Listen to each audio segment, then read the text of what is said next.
नमस्कार दोस्तों मैं रजनीश पचौरी आपका SGS सर्वर के प्लेटफॉर्म पर स्वागत करता हूं और आशा करता हूं आप सभी स्वस्थ होंगे, मस्त होंगे।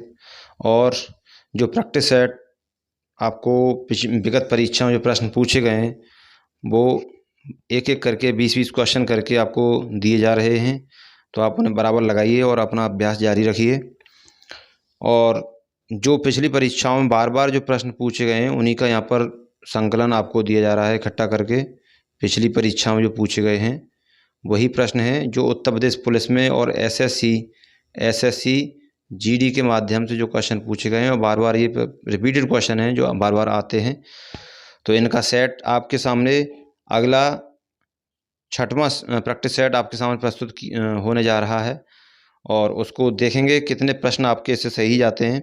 और प्रश्नों का जो भी है, आपका जो भी जवाब होता है आप उसे कमेंट के माध्यम से अपना जवाब बताया करें कि आपने कितने क्वेश्चन आपने 20 में से सही किए हैं और आपकी इच्छा अनुसार आप किस प्रकार के प्रश्न चाहते हैं वो भी आप बताएं।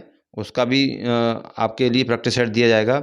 ये तो प्रैक्टिस सेट वो हैं जो पिछली परीक्षाओं में पूछे गए हैं, वो प्रश्न हैं, लेकिन आप जो चाहते हैं अपनी इच्छा अनुसार किस प्रकार के और क्वेश्चन चाहते हैं तो वो प्रश्न आपको उपलब्ध कराए जाएंगे। तो अपना कमेंट के माध्यम से उसका जवाब दें। चलिए, तो समय न वेस्ट करते हुए हम आज बात करेंगे। क्वेश्चन आपके सामने आज इतिहास, भारतीय संविधान और कुछ स्टैटिक जीके से प्रश्न आपके लिए होंगे, कुछ कंप्यूटर के प्रश्न होंगे। तो देखते हैं पहला प्रश्न स्क्रीन पर, ये है आपके लिए। प्रश्न है, अंकोर वाट का मंदिर कहाँ स्थित है। देखिए, बहुत बार ये प्रश्न पूछा गया है और ये अंकोर वाट का मंदिर जो था, विष्णु मंदिर जिसे कह सकते हैं आप, विष्णु भगवान का मंदिर है। किसका? विष्णु भगवान का मंदिर है ना। और ये कहाँ बनवाया गया था इसके बारे में हम बात करेंगे। और ये 1125 में बनवा कर तैयार किया गया था, 1125 में। और जो बनवाने वाला जो व्यक्ति था वो कौन था इसका भी आपको पता होना चाहिए। तो सूर्यवर्मन जो था, कौन था? सूर्यवर्मन द्वितीय। सूर्यवर्मन द्वितीय ने ये मंदिर बनवाया था। विष्णु भगवान का मंदिर 1125 में बनकर तैयार हुआ था। और क्वेश्चन है कहाँ स्थित है, तो ये आप ऑप्शन यहाँ पर सी होगा आपका, ऑप्शन सी, कंबोडिया। कंबोडिया एक देश है और यहाँ पर ये दक्षिण एशिया जो है, दक्षिण पूर्व एशिया उसका देश है।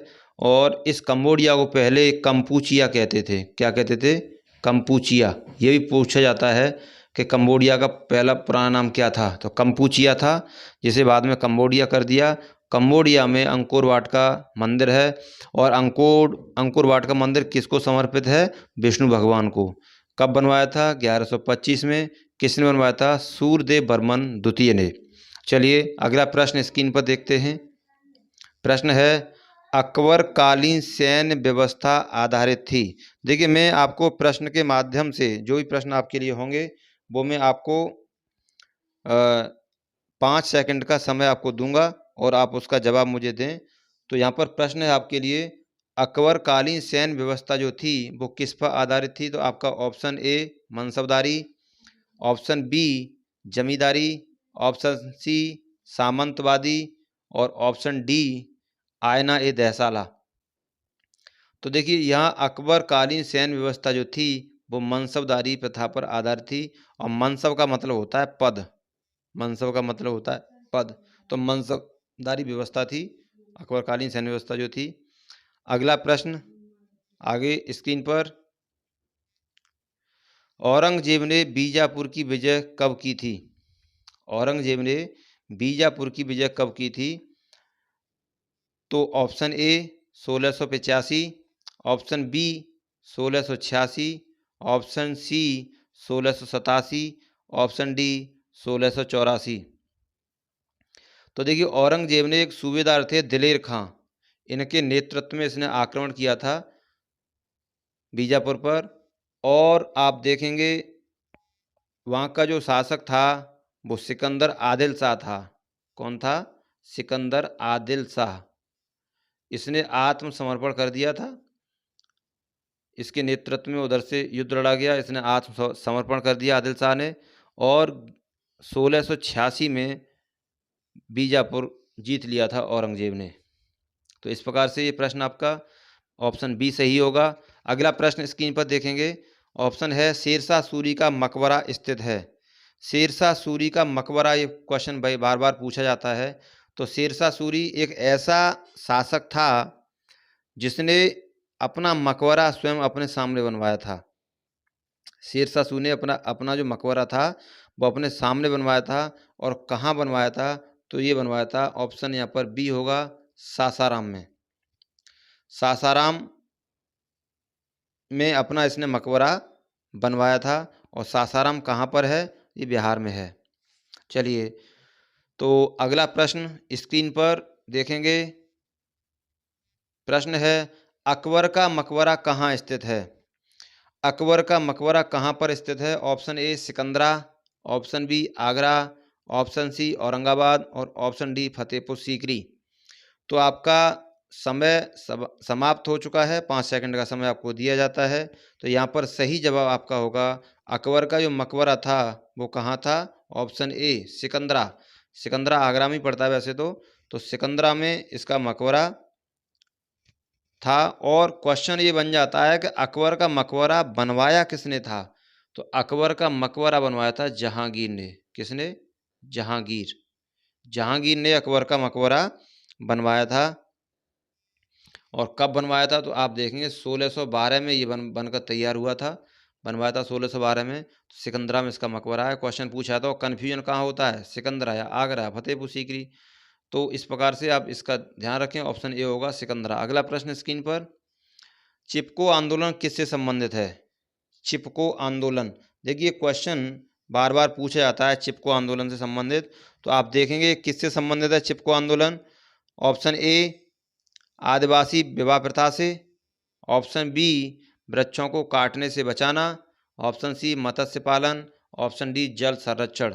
तो चिपको आंदोलन जो है, आप जवाब देंगे मुझे किससे संबंधित है। आपको समय दिया जाता है और आप मुझे सोचकर इसे पॉज करें वीडियो को और जवाब दें कि चिपको आंदोलन किससे संबंधित है। चलिए, तो आपने अपना जवाब सोच लिया होगा। और चिपको आंदोलन जो था वो ऑप्शन यहाँ पर आपका सही होगा बी, वृक्षों को काटने से बचाना। तो वृक्षों को काटने से बचाना यानी उससे संबंधित है चिपको आंदोलन। और ये यानी चिपको आंदोलन जो था वो सुंदरलाल, कौन? सुंदरलाल बहुगुणा। सुंदरलाल बहुगुणा और एवं था चिपको आंदोलन। वहाँ वनों को काटने की व्यवस्था थी सरकार के द्वारा। तो उसको बचाने के लिए ये लोग, वहाँ की लेडीजें और ये लोग, इन्होंने इसका नेतृत्व किया था सुंदरलाल बहुगुणा ने। और ये वृक्षों से चिपट गए थे, वृक्षों को काटने से रोकने के लिए। तो ये वृक्षों से लिपट गए थे, इसलिए इसको चिपको आंदोलन दिया गया नाम। अगला प्रश्न, मुखौटा नृत्य का संबंध निम्न में से किस नृत्य शैली से है? मुखौटा नृत्य आप देखेंगे, option A Kathakali, option B Naga, option C Odissi और ऑप्शन डी कुचिपुड़ी। तो जवाब आपका, अपना जवाब दीजिए। मुखौटा नृत्य जो है किससे संबंधित है? तो मुखौटा नृत्य यहाँ पर सही जवाब आपका होगा कथकली। कथकली केरल का नृत्य है। कहाँ का? केरल का है। और ये मुखौटा नृत्य का संबंध इसी शैली से है, कथकली से। और मोहिनी अट्टम जो है ये भी केरल का है। एक होता है मोहिनी अट्टम, एक नृत्य है मोहिनी मोहिनी अट्टम, मोहिनी अट्टम। तो ये भी केरल का है, अट्टम, ये भी केरल का नृत्य है। और यहाँ पर कुचिपुड़ी जो लिखा हुआ है, ये कुचिपुड़ी ये आपका आंध्र प्रदेश का है। और ओडिसी उड़ीसा का है। चलिए अगला प्रश्न स्क्रीन पर, शेरशाह सूरी की मृत्यु हुई। शेरशाह सूरी की मृत्यु हुई। तो आप देखेंगे आपका जवाब क्या होगा। शेरशाह सूरी की मृत्यु, ऑप्शन ए आगरा में, ऑप्शन बी आप देखेंगे कालिंजर में, ऑप्शन सी रोहतास में और ऑप्शन डी सासाराम में। तो शेरशाह सूरी जो था इसकी मृत्यु कहाँ हुई थी? और क्वेश्चन ये भी पूछ सकता है कब हुई थी? तो 1545 में इसकी मृत्यु हुई थी। कब हुई थी? 1545 में इसकी मृत्यु हुई थी शेरशाह सूरी की। और कहाँ हुई थी? तो कालिंजर में हुई थी। कालिंजर में इसकी मृत्यु हुई थी। ये एक अभियान पर गया था और उसमें तोप का गोला फट गया था, उससे ये जल गया था और इसकी मृत्यु हो गई थी। चलिए, तो अगला प्रश्न स्क्रीन पर प्रश्न है, तालीकोटा का युद्ध हुआ था। देखिए, तालीकोटा का युद्ध जो हुआ था वो विजयनगर व बहमनी राज्यों के मध्य लड़ा गया था। किसके मध्य? विजयनगर और बहमनी साम्राज्य के मध्य। कौन सा? बहमनी जो थे, बहमनी राज्यों के मध्य लड़ा गया था। और आप देखेंगे तालीकोटा का युद्ध हुआ कब था, क्वेश्चन ये पूछता है। तो ये हुआ था 23 जनवरी 1565 में। 23 जनवरी 1565 में हुआ था। यहाँ पर ऑप्शन बी इसका सही होगा। तालीकोटा का युद्ध कब हुआ था? 1565 में। और एक चीज और है यहाँ पर, इस युद्ध को और भी नाम दिया जाता है राक्षसी तंगड़ी का युद्ध। क्या?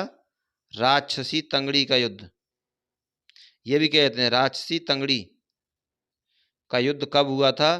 तो आप ध्यान रखें, राक्षसी तंगड़ी आता तब भी 1565 होगा और तालीकोटा का आता तब भी 1565 होगा।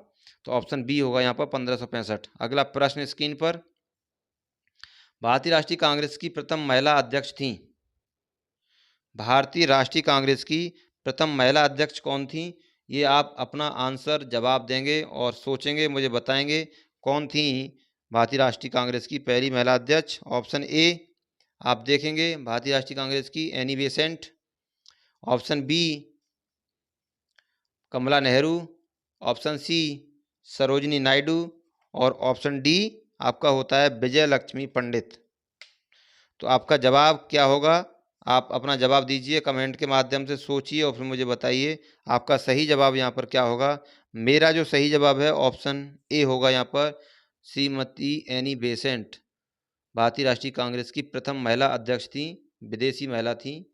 और यदि पूछा जाए देसी महिला कौन थी जो भारतीय राष्ट्रीय कांग्रेस की प्रथम महिला अध्यक्ष, भारतीय महिला जो थी वो सरोजिनी नायडू थी।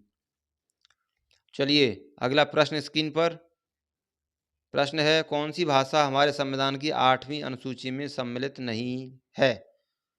कौन सी भाषा है जो हमारे 8वीं अनुसूची में सम्मिलित नहीं है? तो ऑप्शन ए आपका होगा गुजराती। ऑप्शन बी होगा आपका कश्मीरी। ऑप्शन सी होगा राजस्थानी। और ऑप्शन डी होगा यहाँ पर डोंगरी।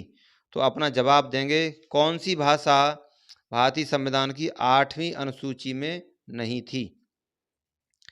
समय आपका प्रारंभ हो चुका है और आप अपना जवाब देंगे।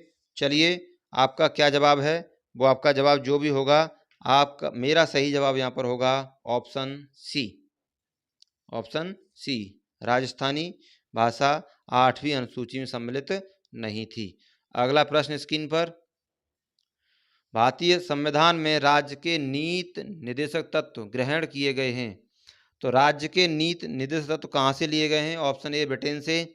ऑप्शन बी आयरलैंड से। ऑप्शन सी रूस से। ऑप्शन डी फ्रांस से। तो देखिए, यहाँ पर ब्रिटेन से तो संसदीय व्यवस्था ली गई है और एकल नागरिकता ली गई है। ब्रिटेन की नागरिकता एकल नागरिकता है। रूस से आपने देखा है मौलिक कर्तव्य लिए गए हैं। और यहाँ पर फ्रांस से आपने देखा भाईचारा, बंधुता, भाईचारे की भावना और स्वतंत्रता। तो ये आप स्वतंत्रता नहीं, गणतंत्रता, ये आपका फ्रांस से लिया गया है। और आयरलैंड से लिए गए नीति निर्देशक तत्व।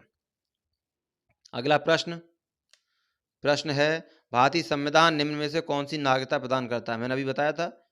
तो देखिए, भारतीय संविधान जो देता है वो एकल नागरिकता देता है और दोहरी नागरिकता देता है अमेरिका में दोहरी नागरिकता है, राज्य की अलग है और केंद्र की अलग है। अगला प्रश्न, निम्न में से कौन सा मूल अधिकारों में सम्मिलित नहीं है? तो मूल अधिकार में कौन सा सम्मिलित नहीं है? ऑप्शन ए संपत्ति का अधिकार। ऑप्शन बी संघ गठित करने का अधिकार। ऑप्शन सी सभा करने का अधिकार। और ऑप्शन डी देश में कहीं भी बसने का अधिकार। तो देखिए, संघ गठित करने का अधिकार, सभा करने का अधिकार और देश में कहीं बसने का अधिकार, ये अनुच्छेद 19 देता है। अनुच्छेद आर्टिकल 19 देता है। संपत्ति का अधिकार ऐसा है जिसे मूल अधिकार में अब ये नहीं है, इसे हटा दिया गया। और ये कब हटाया गया, ये मैंने आपको एक क्लास कराई थी। 44वां संविधान संशोधन हुआ था। कौन सा? 44वां संविधान संशोधन 1978 में। जनता दल की सरकार, मोरारजी देसाई प्रधानमंत्री थे, उस समय पर इसे संशोधन करके 1978 में। कब? 1978 में। तो इसे हटा दिया गया संपत्ति के अधिकार को। और अनुच्छेद 300 क में, किसमें? 300 क, 300 क में से वहाँ ले जाके रख दिया गया, भाग 12 में, संपत्ति के अधिकार को। बाकी ये 3 जो हैं बी सी डी, ये अनुच्छेद 19 के अंतर्गत हैं। चलिए अगला प्रश्न स्क्रीन पर।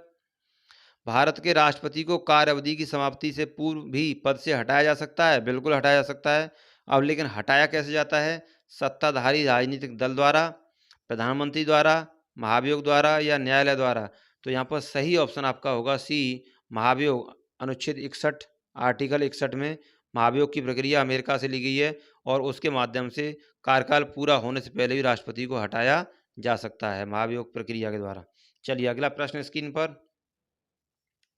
भारतीय संविधान के कौन से अनुच्छेद में अस्पृश्यता निषेध के लिए प्रावधान है? तो अस्पृश्यता निषेध है, अनुच्छेद यहाँ पर 17 है, ऑप्शन बी सही होगा। अनुच्छेद 17 में अस्पृश्यता उन्मूलन की बात कही गई है और अनुच्छेद 18 में उपाधियों का अंत किया गया है। अनुच्छेद 19 में अभिव्यक्ति की स्वतंत्रता है। अनुच्छेद 14 में आप देखेंगे विधि के समक्ष समता, विधि के समक्ष समान वो है, समानता दी गई है। ये अनुच्छेद 14 में इसका वर्णन किया गया। तो सही ऑप्शन यहाँ पर बी होगा। अगला प्रश्न, भारत का सॉलिसिटर जनरल होता है। सॉलिसिटर जनरल देखिए, एक होता है भारत का अटॉर्नी जनरल ऑफ इंडिया। कौन? अटॉर्नी जनरल ऑफ इंडिया होता है, जिसे विधि अधिकारी कहते हैं, विधिक अधिकारी होता है। इसकी सहायता के लिए, विधिक अधिकारी की सहायता के लिए सॉलिसिटर जनरल की नियुक्ति की जाती है और एक न्यायिक सलाहकार होता है। ऑप्शन बी होगा यहाँ पर, न्यायिक सलाहकार। ये सॉलिसिटर जनरल को सलाह देता है। अगला प्रश्न स्क्रीन पर। कौन सा सुपर कंप्यूटर भाभा परमाणु अनुसंधान केंद्र द्वारा विकसित है? कौन सा सुपर कंप्यूटर? देखिए यहाँ पर क्वेश्चन है। Option A Param Padam, option B Flosolver, option D chips और option C chips, option D अनुपम।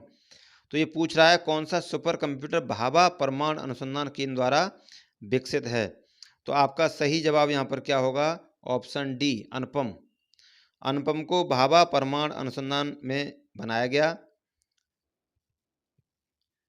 अगला प्रश्न स्क्रीन पर आपके लिए है, डिजिटल कंप्यूटर विकसित किया गया है। तो डिजिटल कंप्यूटर जो बनाया गया है वो किसके द्वारा बनाया गया है? रूस द्वारा, ब्रिटेन द्वारा, अमेरिका द्वारा या जापान द्वारा? तो सही आपका जवाब सी होगा, अमेरिका द्वारा इसको डिजिटल कंप्यूटर को विकसित किया गया है। अगला प्रश्न स्क्रीन पर, IBM का पूरा नाम है।